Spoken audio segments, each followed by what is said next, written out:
দর্শকরা, সুধী দর্শকরা, কুল্লম খুলাতে আপনাদের সবাইকে স্বাগত জানাচ্ছি। দর্শকরা, গতকাল একটা ধর্মঘট হয়ে গেছে। আপনারা জানেন যে সব ওষুধ ব্যবসায়ীরা ধর্মঘট করেছেন এবং সারা রাজ্যের এবং সারা দেশের ওষুধের দোকান গতকাল বন্ধ ছিল।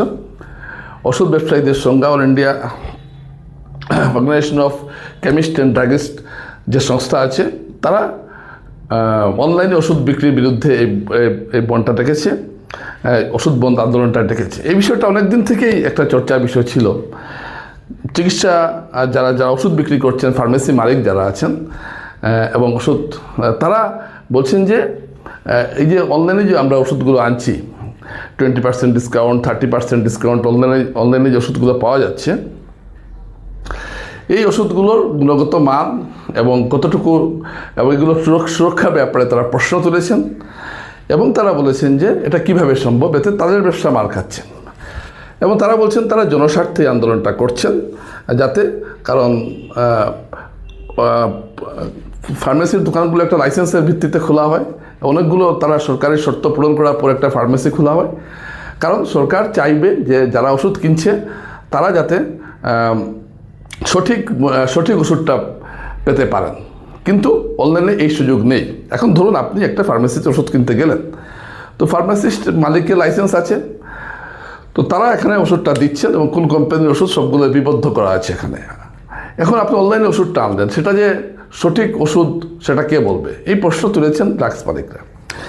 দর্শক, আমি এই বিষয়টা নিয়ে কিন্তু অনেক দিন থেকেই ভাবছিলাম, কিন্তু এটা তো ঘটনা যে আপনি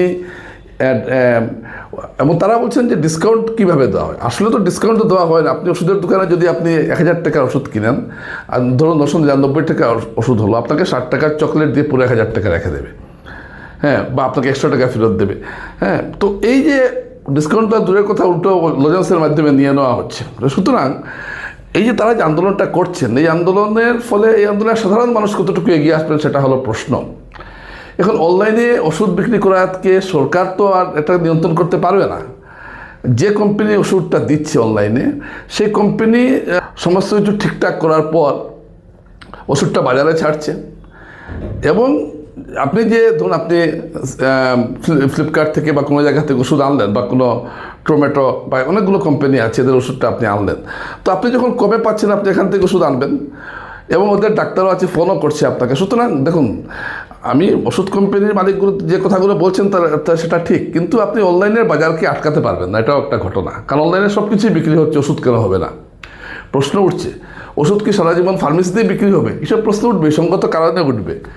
তারা বলছেন এআই জেনারেটেড কিছু অ্যাপসের মাধ্যমে ওষুধ আসছে, এগুলো আটকানো যেতে পারে। যে অনলাইনে এখন আপনি 2 নম্বরে অনলাইনে করুন কি আপনি ফার্মেসিতে বসেই করুন, 2 নম্বরই। কিন্তু অনলাইনে ওষুধ ডিসকাউন্ট দিচ্ছে, কিভাবে দিচ্ছে বা এগুলো বন্ধ করা উচিত, এই কথাটা যে তারা দাবি তুলছেন, এর সঙ্গে মানুষ কতটুকু সম্পৃক্ত থাকবেন এটা একটা দেখার বিষয়।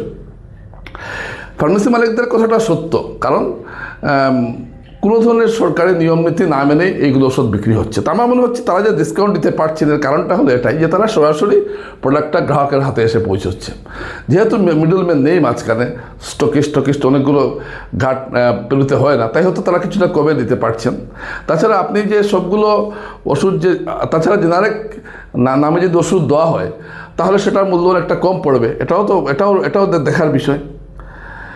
সুতরাং আমার মনে হয় না যে এই বিষয়টা খুব একটা সরকার খুব একটা মানবে এই দাবিটা, আমার মনে হয় না।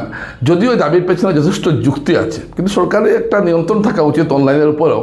এই দাবি হয়তো করা যেতে পারে, কিন্তু অনলাইন বন্ধ করে দেওয়া হবে, অনলাইন ডিসকাউন্ট দিতে পারবে না। এই ডিসকাউন্টের অর্থ তারা যেটা বোঝাতে চাইছেন, ডিসকাউন্ট এত টাকা দেখা যায় অনেক ক্ষেত্রে 40%, 50% ডিসকাউন্ট দিচ্ছে, এটা কীভাবে সম্ভব?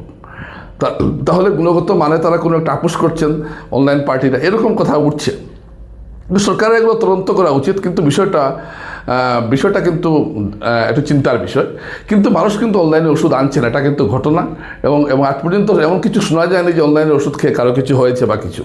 কারণ এটা তো কোম্পানির যেটা ফার্মেসিতে যেটা মাল দিচ্ছে সেটাই তো অনলাইনেও দিচ্ছে। অনলাইন নিজস্ব তো কোনো কোম্পানি নেই ওদের, ওরা কোনো কোম্পানির মালটাকে অনলাইনের মাধ্যমে আনা হচ্ছে এবং ডিসকাউন্ট দেওয়া হচ্ছে।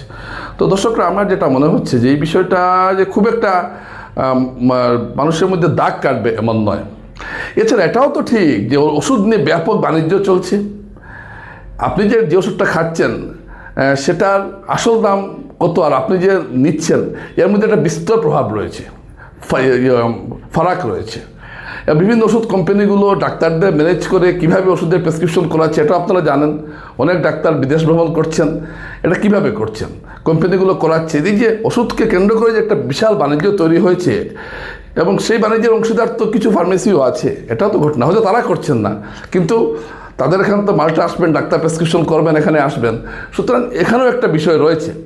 অনলাইন কিন্তু এই জায়গাটাকেও নষ্ট করে দিচ্ছে। তো আপনি শুধু অনলাইনকে গালিগালাজ করলে হবে না, অনলাইনে অনেকগুলো ভালো দিকও আছে, যার জন্য অনেক কমে ওষুধ দিতে পারছেন।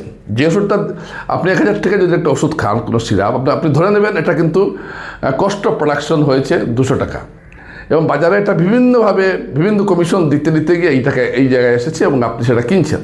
কিন্তু অনলাইনে সেটা করতে হচ্ছে না। তাই দর্শক, আমার মনে হয় যে এই বিষয়টা নিয়ে সরকার ভাবুক।